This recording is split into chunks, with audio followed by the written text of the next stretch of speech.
Buenas tardes, jóvenes. Espero que estén muy bien, que se hayan pasado un buen fin de semana.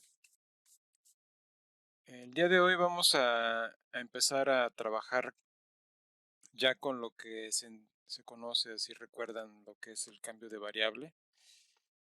Y pues vamos a empezar con un ejemplo. Bueno, el tema del cambio de variable precisamente nos invita. El tema de cambio de variable se vuelve importante a partir de cálculo 2, porque, pues lógicamente los métodos, como por así llamarnos, normales, de llamarlos de alguna manera, con respecto a lo que da la definición, no nos, no nos permite ir más allá de la definición. Hay aspectos que no se pueden integrar.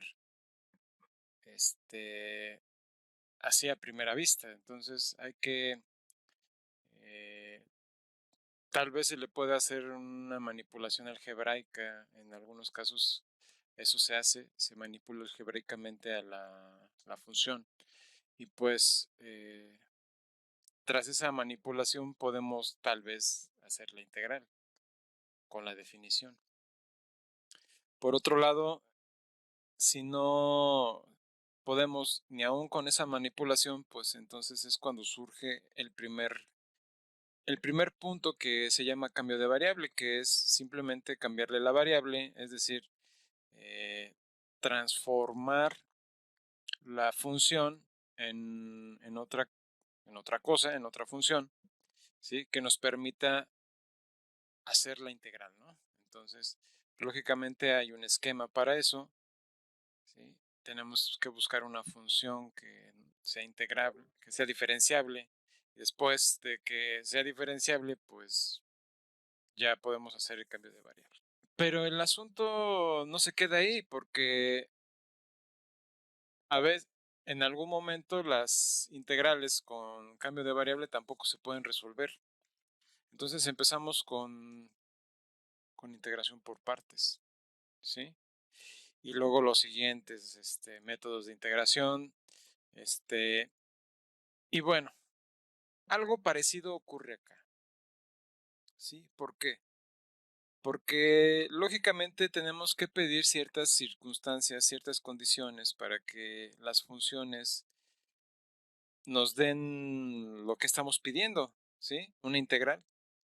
Entonces, los métodos de integración aquí no tienen sus nombres rimbombantes como en cálculo 2, que es integración por partes, integración por fracciones parciales, por racionales, etcétera, ¿no? O sea, se pueden dar diferentes nombres sobre los métodos de integración que tenemos, pero al final todos nos pueden llevar a una base, y todos surgen a partir del teorema de cambio de variable desde cálculo 2, ¿no? Entonces aquí va a ser algo muy, muy parecido, porque las diferentes formas de integración que tenemos corresponden a integrales, en algunas llamadas integrales de línea, en otras integrales de superficie, y pues ya los teoremas, ¿no? Que son el teorema de Green, Stokes y Gauss, que iremos viendo en su momento cada uno. Entonces, entender cómo se da el trasfondo de lo que es el cambio de variable es importante, ¿sí? Y es lo que les decía la sesión pasada. Es importante en el grado en el que tenemos que entender el concepto, particularmente. Si entender el concepto es de suma importancia, captarlo. Operativamente, pues ahora sí que no tiene ninguna dificultad, pero el concepto en sí es lo que de alguna manera a mí me mueve para que ustedes puedan saber qué están haciendo, ¿sí? Entonces, ¿cómo vamos a empezar? Vamos a empezar con un esquema, y vamos a dar una función. no una función, un conjunto. Y de este conjunto lo vamos a ubicar en el plano u, b. Este conjunto va a estar acotado por, ¿por qué valores? Bueno, lo vamos a acotar por el 0 al pi medios. ¿Sí? Entonces ya con esto ya se podrán estar imaginando por dónde van los tiros, ¿no? Y por otro lado va a estar acotado por el 0. Ahora, dentro de estos dos valores vamos a encontrar o vamos a buscar dos puntos.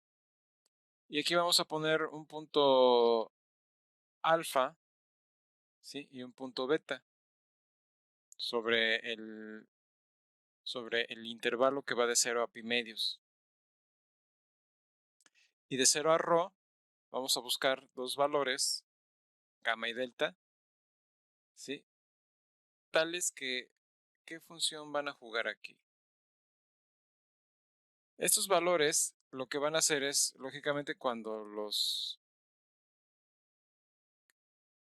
proyectemos, ¿sí? Los proyectemos, nos den justo el valor por el cual corta, déjenme. O sea, van a ser rectas tangentes, ahí más o menos, a este conjunto para acotarlo, ¿sí? ¿Y esto con qué objeto? Ya se estarán imaginando por dónde podemos mover esto, ¿sí? Es un conjunto que estamos acotando con un rectángulo, pues lógicamente podemos dar particiones. Podemos dar una partición que nos permita, pues lógicamente, hacer algo muy parecido a lo que hicimos al principio, ¿sí? Cuando definimos los cuadrados, o los cubos, ¿sí recuerdan? Entonces, ese es el propósito, dar una partición en este sentido, ¿sí? Para encerrar a este conjunto. En particular lo hago así porque pues ya hemos visto que se puede dar una partición en donde la partición esté dentro del conjunto en sí. Sí, pero vamos a dar una partición en este rectángulo que encierra al conjunto, ¿sí? Y a este conjunto lo vamos a llamar conjunto de prima. Y está encerrado entre 0 y 2pi y 0 y ρ. ¿Qué se pueden imaginar que estamos tratando de hacer aquí? Tenemos un conjunto que es acotado, ¿sí? Y está en R2, ¿sí? En este caso, podría estar en R3, ¿sí? Pero si está en R2, ¿qué les puede, qué les puede remembrar esto, jóvenes? ¿Qué les puede atribuir? ¿Qué les puede aportar? Lo que les puede aportar es que necesitamos, si tenemos este dominio para integrar, ¿sí? Y los elementos de este dominio son de la forma x, y, en este caso u, b, b en R2, un cambio de variable aquí, ¿qué implicaría? Pues implica que tenemos que trasladar todo esto a otro plano, ¿sí? Pero ¿cómo debería de ser ese traslado? ¿Qué opinan, jóvenes? ¿Cómo debería de ser el conjunto del otro lado? Fíjense bien en este que tienen aquí.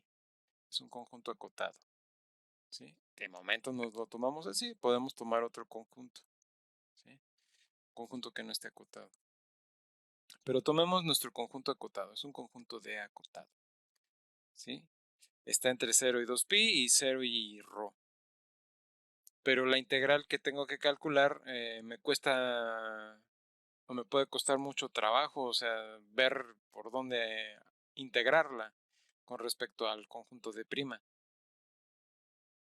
¿sí? Es una región del tipo 2, es una región elemental del tipo 2, ya intentamos integrarla, o sea, suponiendo, ¿no? Que intentamos integrarla por medio de una región del tipo 1, ya intentamos integrarla por una región del tipo 2, y pues nomás no se deja.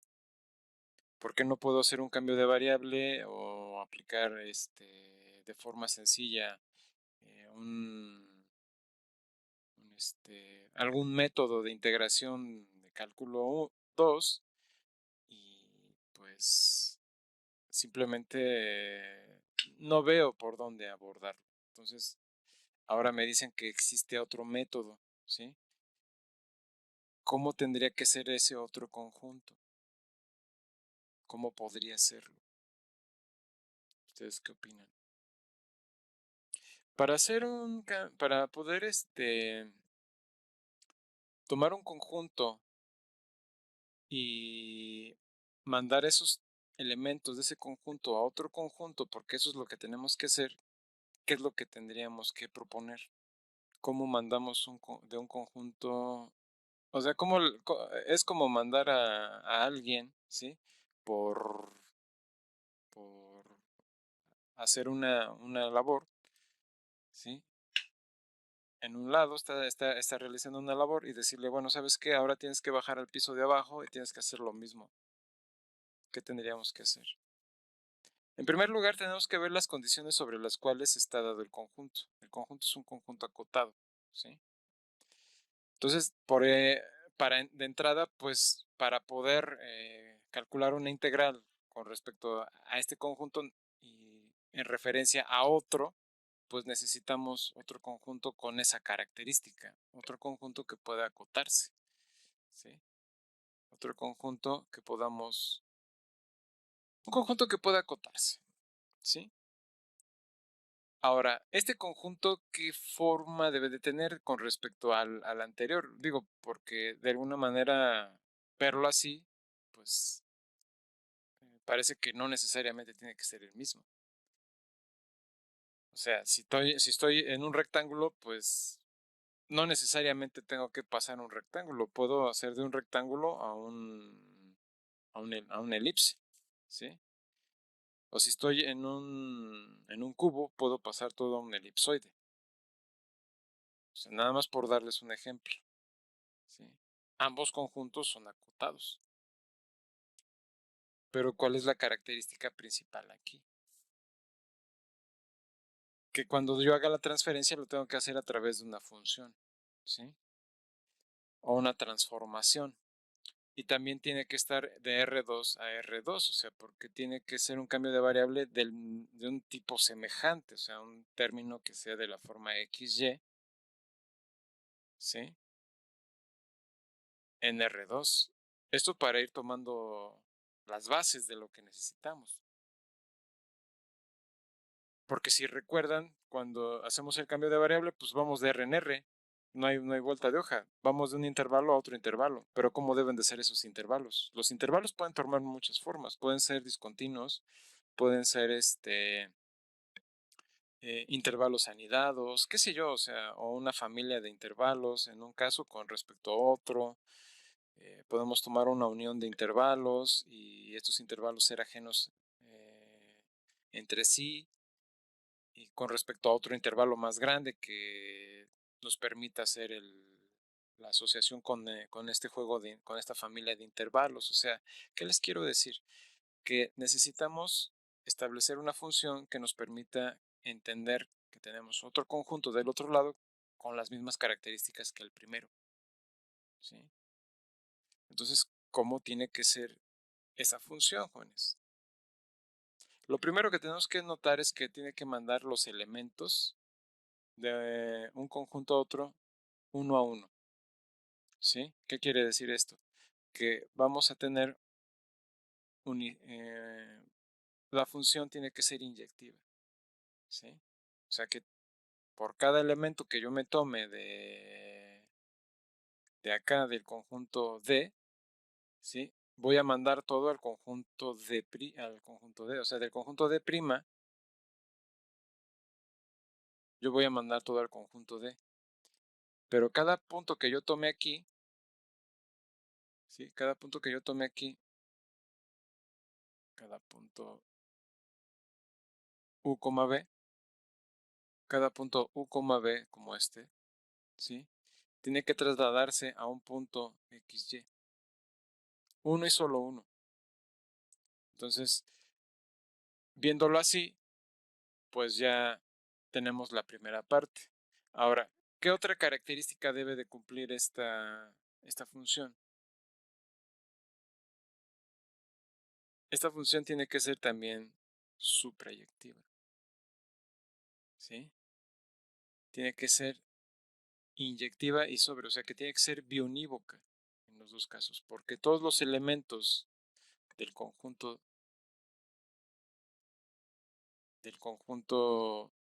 D' tienen que ir a uno y solo uno del conjunto D y tienen que cubrir a todo el conjunto D. O sea, todos los elementos de acá tienen que tener una contraparte acá. No pueden estar sueltos, no pueden quedar sueltos elementos en D. ¿Sí? Eso para empezar. ¿Qué otra condición le tenemos que pedir a esta función? Pues otra condición muy importante que le tenemos que pedir a esa función es que sea continua. ¿Sí? Tiene que haber continuidad. Que para cada elemento que tomemos aquí, en el conjunto D, la función tiene que ser continua en todo el conjunto. ¿Sí? ¿Y eso qué va a implicar? Ya de entrada. Que yo puedo buscar la función inversa. ¿Sí? Por ejemplo, si yo propongo una función t, ¿sí? Que va del conjunto D' al conjunto D, si la función es continua y además es biunívoca, pues puedo proponer una función inversa, t a la menos 1, y esta va de D a D'. Bueno, pero me estoy adelantando un poco. Ahorita lo que quiero ubicar es precisamente esto. ¿Qué otras facultades debe de tener esta función? ¿Qué recuerdan de lo que debíamos hacerle a la, a la función que se proponía como cambio de variable? ¿Sí lo recuerdan? Porque era una composición. ¿Qué característica debía de cumplir esa función? Además de que tiene que ser continua y biunívoca. Tiene que ser diferenciable, jóvenes. ¿Sí? O tiene que tener derivada continua, ¿sí?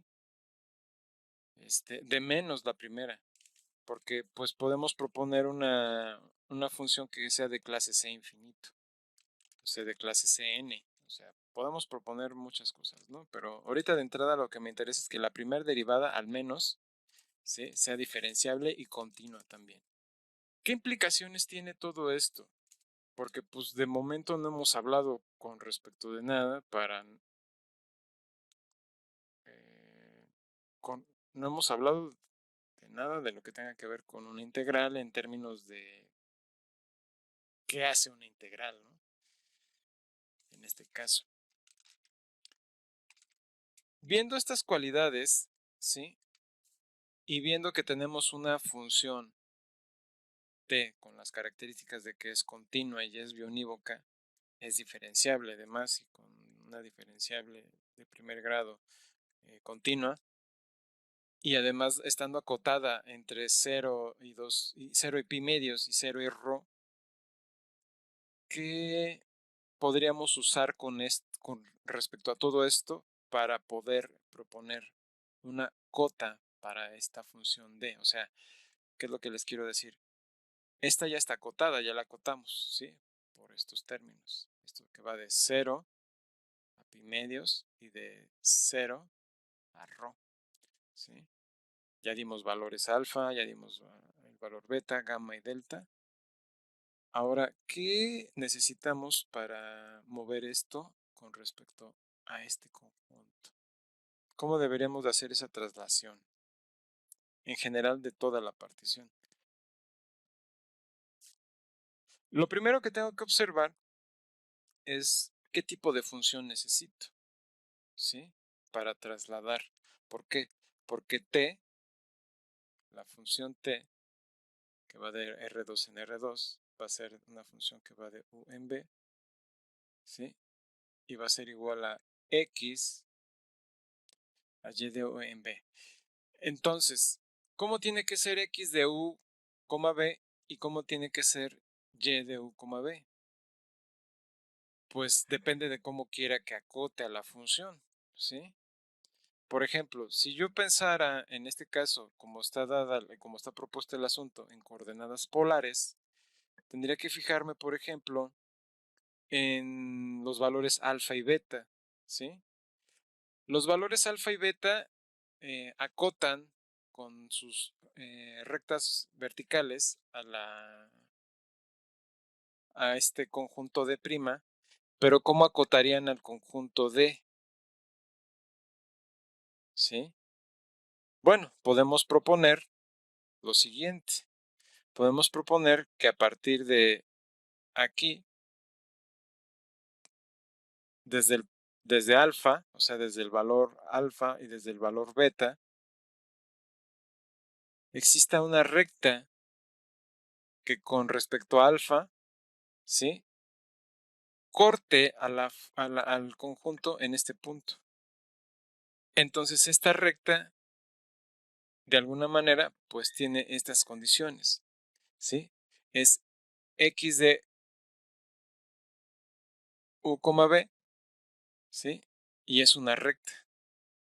Es una recta que pasa por ese punto, ¿sí? Y el otro punto, o sea, pasa por el punto X, el punto XY, y la recta, pues lógicamente va a estar dada en términos de XY, ¿sí? Pero con variables U y B. ¿Sí me explico?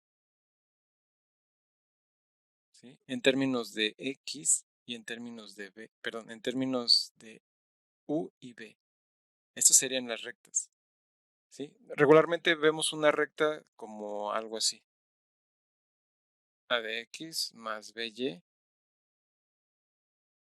más C igual a 0, ¿no? Eso por geometría.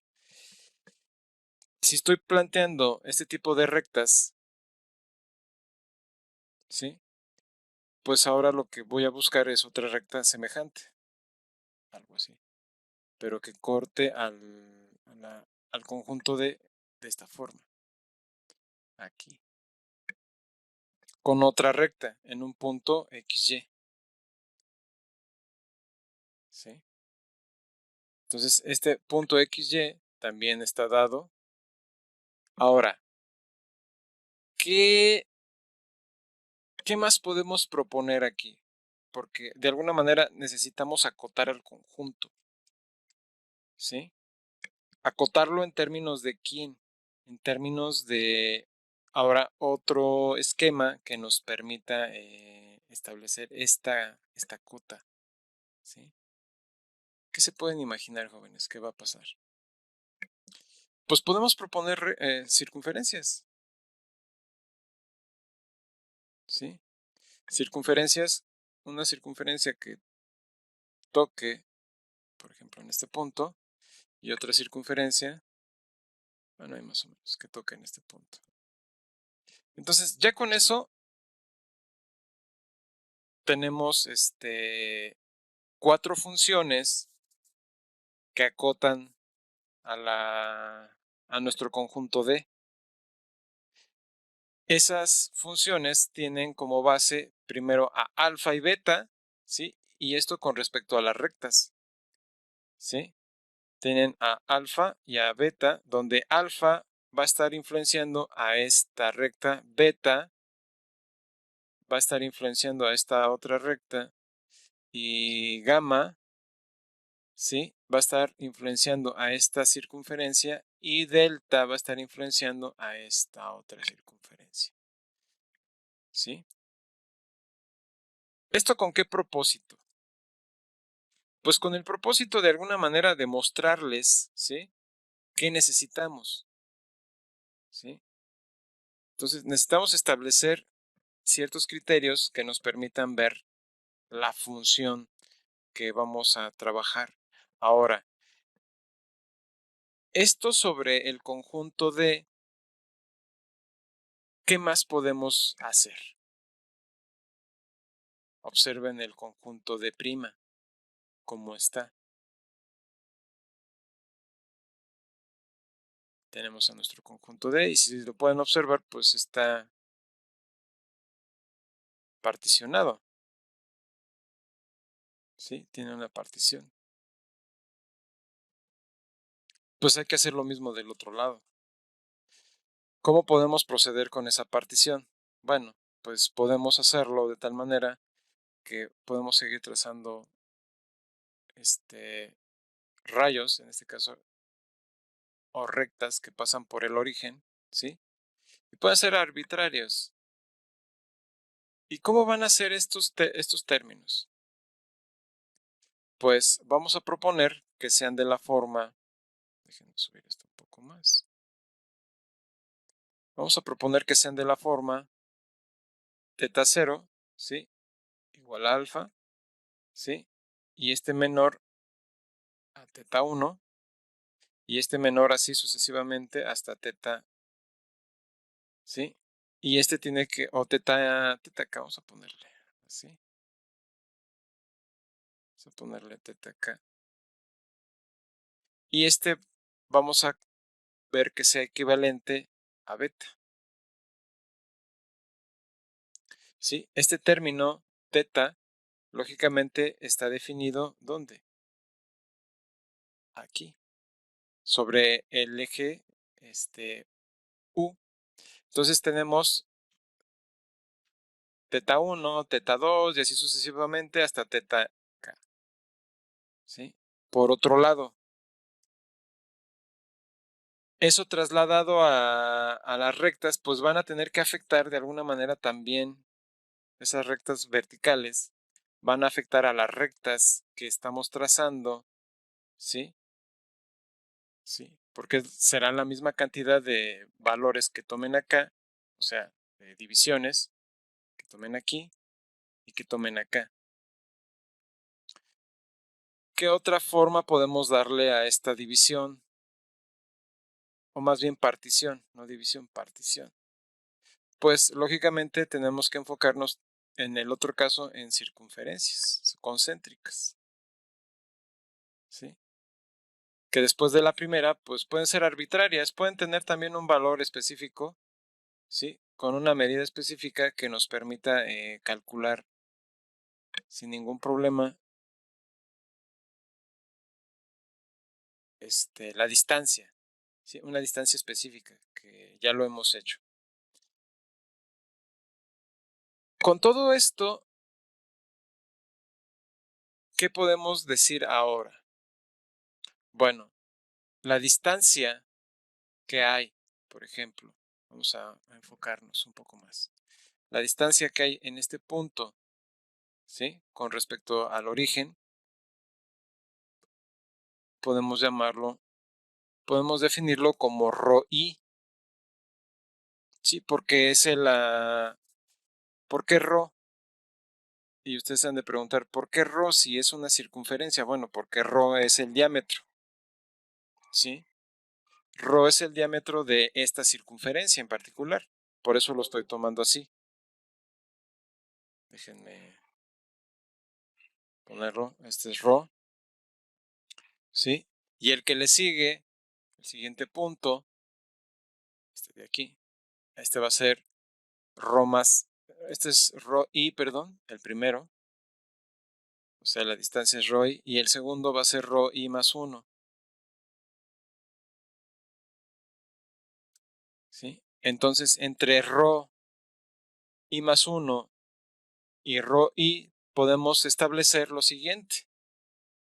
Podemos implicar que de ρi más 1 menos ρi, que vamos a tener ρi más 1, que vamos a tener, jóvenes. Ρi más 1 menos ρi. Lo que vamos a tener es esto, el incremento de ROI. ¿Quién sería? Pues sería este segmento de aquí. O sea, esto es este segmento de aquí. Ahora, por el otro lado, nos vamos a enfocar en valores teta, ¿sí? ¿Por qué? Porque vamos a tomar a teta i, ¿sí? Y teta i más 1.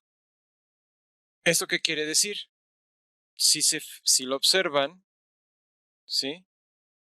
¿Qué tenemos? En el primer caso, vamos a tener, déjenme ponerlo así, todo esto. Vamos a tener todo este sector, ¿sí? Ese es teta i. Es todo un sector de la circunferencia, ¿sí? ¿De qué circunferencia? De esta de aquí. ¿Con respecto a quién? A todo esto, ¿sí? Y por el otro lado vamos a tener esto de acá, todo este sector, ¿sí? Si nosotros discriminamos, y esto lo hago con respecto ¿a quién? A teta, ¿sí? ¿Por qué? Porque teta es el ángulo, ¿sí? Es el ángulo, es lo que vale. Este valor que estamos dando sería teta i más 1. Entonces, si yo tomo teta i más 1, menos teta i, ¿esto a qué va a ser igual? Lo voy a definir como delta de teta i, ¿sí? Lo definimos de esa forma. Ahora, ¿para qué hacemos todo esto? Pues para ubicar un pequeño sector de la circunferencia. ¿Cuál es ese sector? Es este que vamos a encerrar aquí. Nos fijamos entre ρ y ρ más 1, ¿sí? Y nos ubicamos entre teta y teta más 1, ¿sí? Que serían estos de aquí. Entonces, el sector que estamos ubicando es este. Ese de ahí lo vamos a denominar delta de x y j.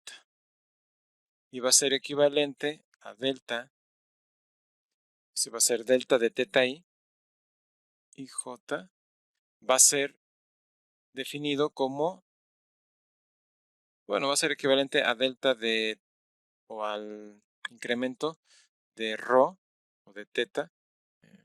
Les puse i en los dos casos, ¿no? Aquí va a ser, déjenme ponerlo así, delta teta i, el incremento de ρj.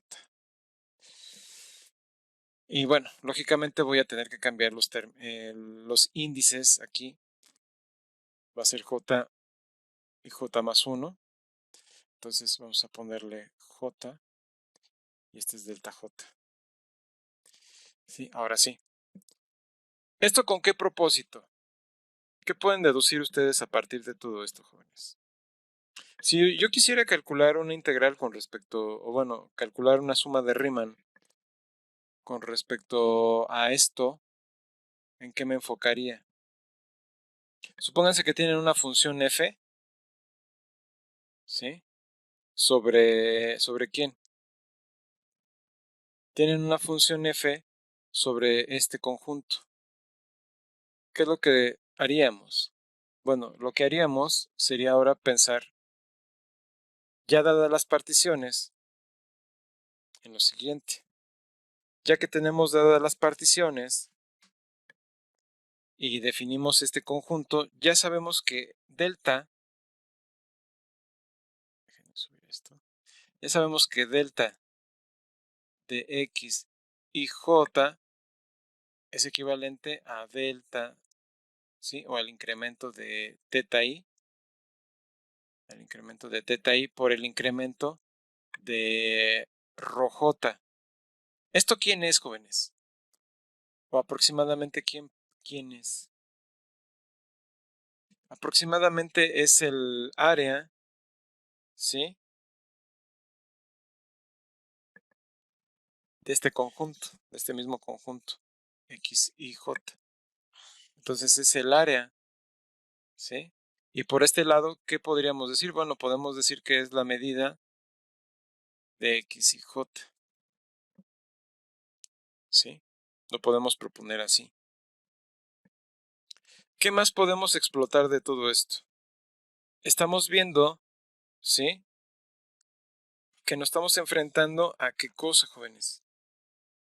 Si ustedes dan una función, supónganse sea f, una función que esté definida en el conjunto D, en R2, a R, ¿sí? Esta es una función, no es una transformación, ¿sí? O una aplicación vectorial. Es una función escalar, así de simple. ¿Esta para qué me va a servir?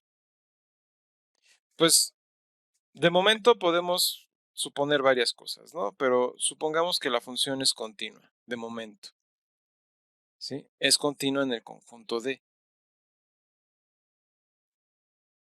¿Eso qué, a qué me invitaría? Ya viendo la partición también. Que si yo le multiplico esta función f, o sea, me tomo un punto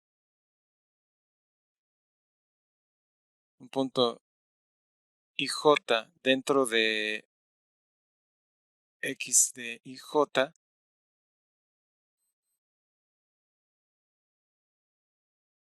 x de ij, ¿qué implicaría esto, jóvenes? Pues que multiplicada la función que les da con respecto a este conjunto, la medida de x y j, ¿sí? Por la medida de x y j. ¿Qué les dice? Es el volumen, ¿sí? Bajo la superficie, al menos sobre un punto, ¿no? Porque estamos enfocándolo en el punto. Entonces es una recta que es proyección sobre el conjunto D. Y podríamos, bueno, transmitirlo todo a sumas, ¿no? En ese caso, de sumas de IJ, que van de 1 a L, ¿sí? En los dos casos. Y este sería el volumen, ¿sí? De todo, de la función, o más bien de la superficie, sería aproximadamente el volumen de la superficie bajo el, el volumen bajo la superficie, perdón. ¿Y esto qué implicaría? Si aplicamos el límite, ¿sí? Si tenemos el límite cuando la norma de la partición se aproxima a cero, ¿esto qué quiere decir? Que tanto las deltas, en este caso delta teta i y delta rho j, ¿qué les dice? Si se van a cero las dos, ¿sí? Aplicando el límite con todas las características que hemos dado a esta suma, ¿qué tendremos ahí? ¿Sí? En este caso teníamos un volumen semejante. En el siguiente caso tenemos el volumen de, de toda la superficie, o más bien el volumen bajo la superficie completa con respecto al conjunto D. Entonces esto sería la integral doble sobre D con respecto a F. ¿De quién? De XY, ¿sí? Con respecto de Y respecto de X. Esto nada más para empezar, ¿sí? Y no es con respecto, bueno, sí es con respecto a XY. Pero esto, ¿a dónde me lleva, jóvenes? Ustedes han de estar pensando, bueno, a ver, nos estabas hablando de cambio de variable y ahora nos sales con esto. ¿Dónde está el cambio de variable? ¿Ustedes lo ven ahí? Pues no, porque apenas estamos estableciendo los criterios para la integral, ¿sí? O sea, hicimos todo ese, ¿cómo se le puede llamar? Todo este cuento para llegar a esto. Pero aquí viene lo interesante, ¿sí? Aplicar la función para calcular la integral, ¿a dónde me tiene que llevar, jóvenes? Lo primero que deben de observar, ¿sí? Es qué cosa. Vamos un poco arriba. Vamos arriba más bien, ¿sí? Porque no hemos definido algo. Los límites de integración, claro está. ¿Sí? Los límites de integración con respecto a quién, jóvenes. Los límites de integración con respecto al conjunto D, ¿sí? El conjunto D' solo sirvió para darle forma a lo que a lo que estamos viendo en el conjunto D. Entonces, estos puntos de intersección que estamos encontrando aquí y acá me van a permitir ¿qué cosa? Bueno, así como está planteado, pues no se va a ver muy bien, pero vamos a suponer que se puede, ¿sí? Hacer. ¿Por qué digo esto? Porque si vamos a proponer dos funciones que hagan lo siguiente. Una función phi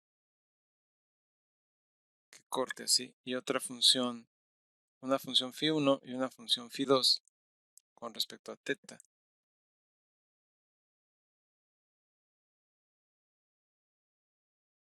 ¿Sí?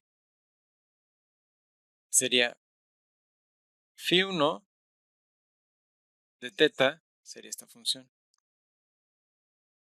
y phi2 de teta sería esta función.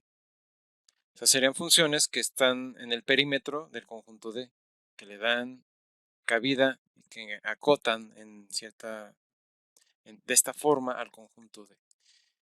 Ahora, ¿esto para qué me sirve? Pues en cierta forma para acotar o para tener los límites de integración, ¿sí? Los primeros con respecto a quién,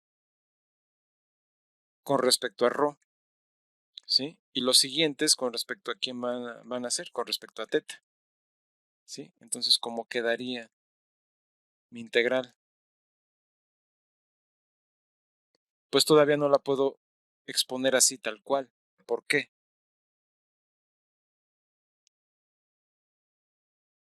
Porque de alguna manera lo que tengo que hacer es transformar, ¿qué cosa? Esto de aquí, perdón. Transformar esto de aquí. ¿Y cómo lo vamos a transformar, jóvenes?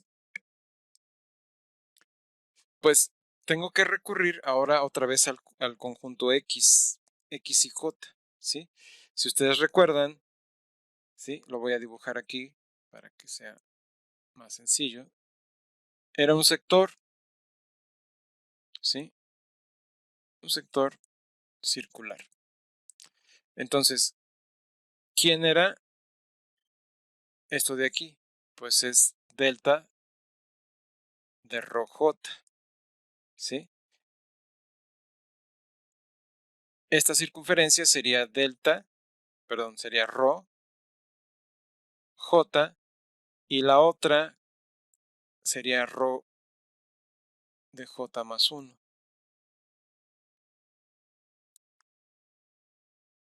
Por otro lado tenemos teta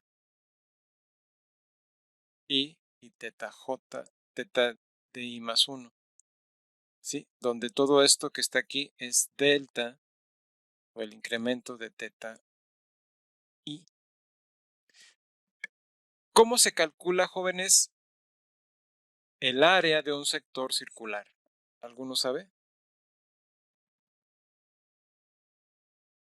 Es un poco complicado que lo puedan saber, pero sí existe una formulita, ¿sí? El área de un sector circular es igual a teta, ¿sí? Por rho al cuadrado sobre 2. Hay una forma de sacarlo, se saca con las áreas, ¿sí? De una circunferencia y ahí se hacen unas operaciones y queda esto. Eso es lo que queda, ¿sí? Entonces, a partir de ahí, pues me voy a tomar, ¿qué cosa? Me voy a tomar la distancia que va de 0 a rho, j, más este intervalo, ¿sí? Que es delta j, delta rho j, ¿sí? Entonces, ¿qué es lo que quiero decirles? Para dar el valor de rho al principio, que abarque todo esto, todo este sector, ¿sí? Pues voy a proponer que ese primer área sea, o sea, área 1, la voy a poner así, va a ser igual a rho j, ¿sí? Más delta rho j, ¿sí? Todo al cuadrado. Y multiplicado por ¿quién? Por el incremento, ¿sí? De teta i que abarca todo esto, ¿sí? Eso para empezar. Y el área 2 sería lo de abajo, esto de aquí. O sea, el sector de abajo. Es como una rebanada de pizza y la parto a la mitad, ¿no? Por una circunferencia. Entonces, lo de abajo sí lo voy a tomar como rho j, ¿sí? Por el incremento de teta. Ya con esto, jóvenes, ¿sí? Esto es lo que quiero mostrarles antes de continuar, porque a lo mejor alguno de ustedes está preguntando, bueno, ¿por qué delta de teta i? Bueno, delta de teta i abarca, déjenme ponerlo con rojo, abarca esto y esto, ¿sí? Es la abertura, o sea, cuando nosotros calculamos el área de un sector de una circunferencia, lo hacemos con respecto a teta, que sería, déjenme ponerlo de otra forma para que lo vean. A teta es un sector, nada más, pero esto vale teta, ¿sí? En este caso, lo que me interesa, pues, es delta de teta i, que es esto precisamente, ¿sí? Entonces, eh, por eso escojo lo de, o sea, el total, que sería esto y esto, porque lo que me interesa en particular es esto de aquí, este pequeño cuadrilátero, ¿sí? Ese pequeño cuadrilátero es el que me interesa. ¿Cómo lo calculo? Bueno, lo voy a calcular como la diferencia de todo esto menos esto, ¿sí? O sea, tengo toda el área menos este área. Entonces me queda esto, ¿sí? Déjenme quitar los rayones para que no se vea tan feo. Bueno, entonces me va a quedar el área completa del sector. Es la diferencia de las dos áreas, A1 menos A2, ¿sí? Entonces el área total que estoy buscando es equivalente a A1 menos A2, que sería lo mismo que rho j, ¿sí? Más delta de rho j, ¿sí? Al cuadrado por delta de teta i. Más, perdón, menos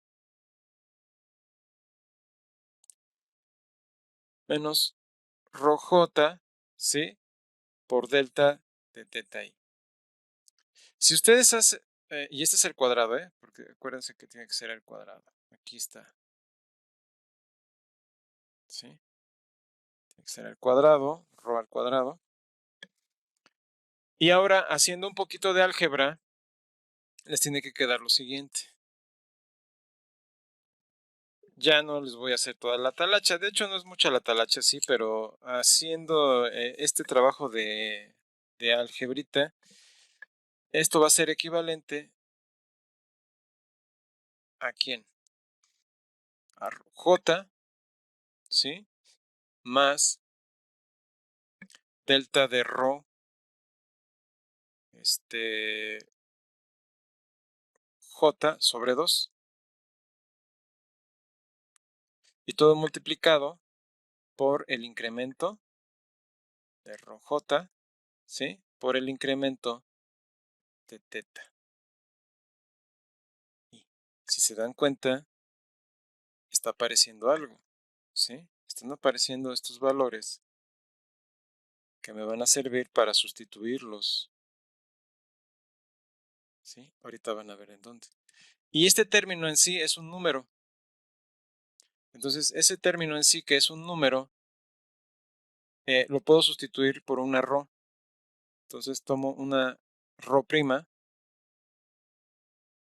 ¿sí? En R tal que esta rho prima sea equivalente a rho j más delta de rho j sobre 2.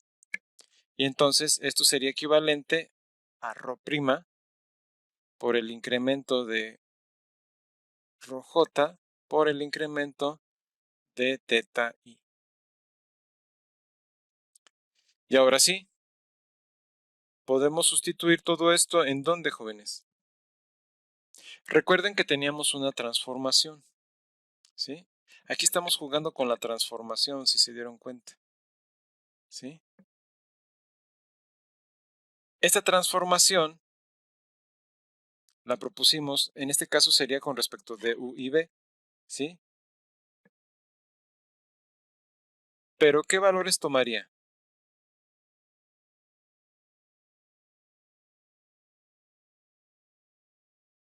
Teta rho, ¿sí?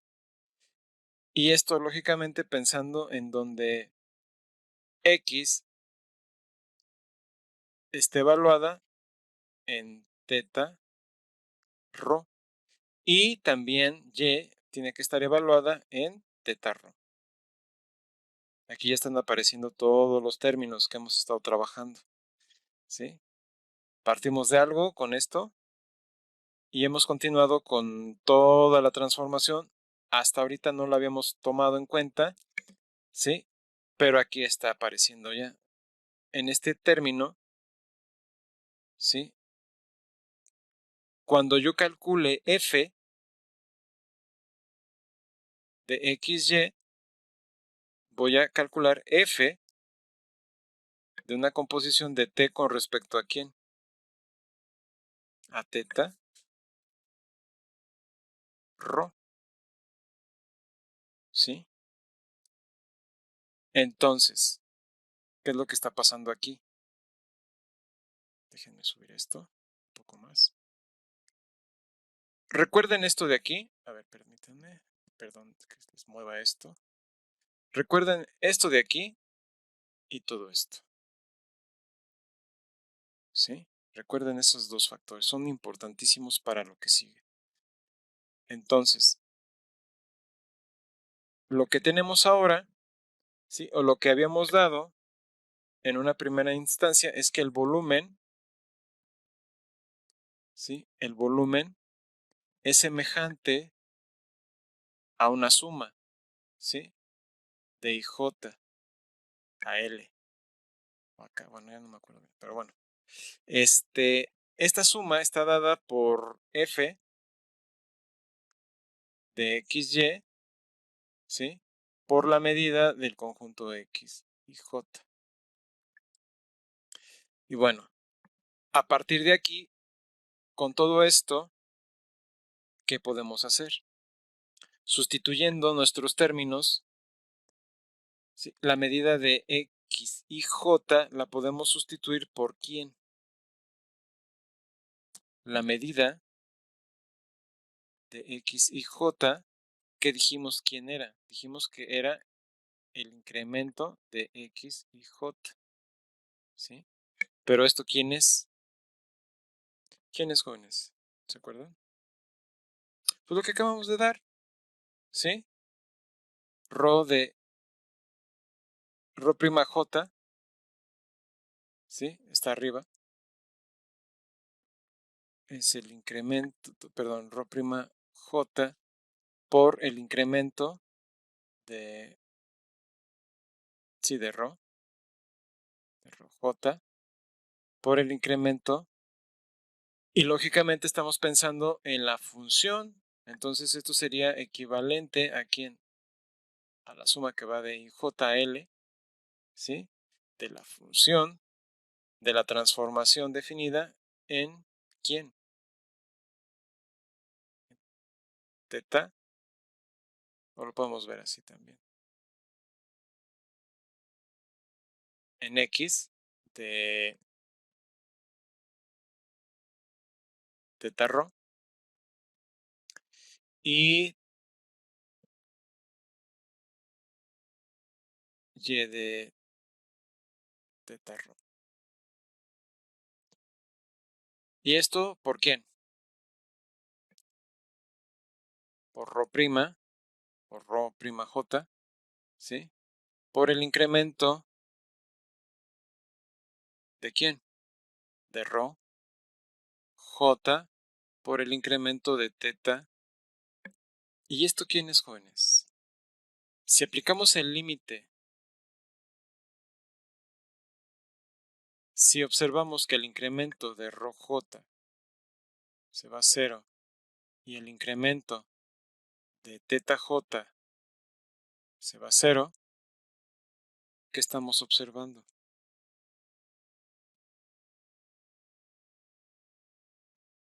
Estamos observando que la integral doble con respecto a d de f de xy con respecto de y respecto de x es equivalente a quién? A la integral que va de alfa a beta, ¿sí? Porque es con respecto a teta, este valor.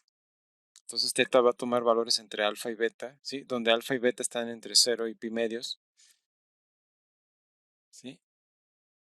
Y la integral de phi 1 con respecto de teta, ¿sí? Si lo recuerdan, ¿sí? Que es la parte de abajo de la función, y phi 2,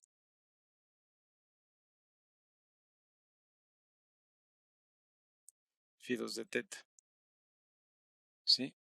Y esto con f de quién? De x, ¿sí? Con respecto a teta, rho, ¿sí? Y, teta rho, ¿sí? Multiplicado por quién? Por rho prima menos, perdón, por rho prima menos, ¿cuál menos? Por rho prima de la diferencial de rho por la diferencial de teta. ¿Qué hicimos, jóvenes? Acabamos de hacer un cambio de variable, ¿sí?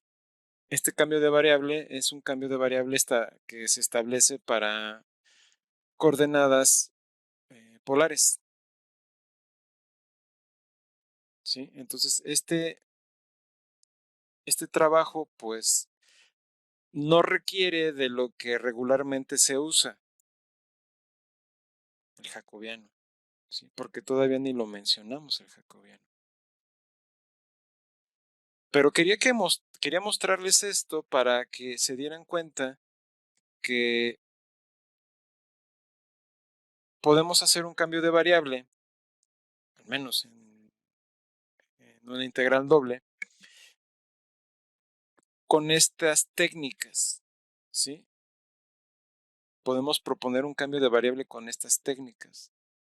Lógicamente se va a justificar eh, en la siguiente sesión cuando ya empecemos a discutir todo lo que tiene que ver con el cambio de variable ahora sí, de manera formal, ya con una estructura más establecida, porque ahorita lo que les quería yo mostrar es un ejemplo de cómo se da un cambio de variable, ¿sí? Y esto se puede aplicar a integrales triples con coordenadas cilíndricas en primera instancia o coordenadas esféricas, ¿sí? Coordenadas cilíndricas, ya lo veremos en su momento, y coordenadas esféricas también. Lo que nos resta por ver es ya de forma más nítida lo que es una transformación, ¿sí? Definir lo que vamos a necesitar de una transformación, proponer un jacobiano, cómo vamos a proponer ese jacobiano, ¿sí? Y para qué me sirve ese jacobiano, cuál es la función del jacobiano y ver cómo lo podemos aplicar a esto que acabamos de hacer, ¿sí? Todo esto lo vamos a definir en la siguiente clase. ¿Alguna duda hasta aquí, jóvenes? Los voy a dejar por este momento con esto, ¿sí? Porque me quiero concentrar ya en específico en la parte más medular de lo que es un cambio de variable. Sí, ahorita nos vamos a detener un poco aquí, en esta parte del cambio de variable, para ir despacio, ¿sí? Ya podría haberles dado las definiciones y empezar a hacer ejercicios, pero vamos por partes, ¿no? Vamos a empezar por lo más básico.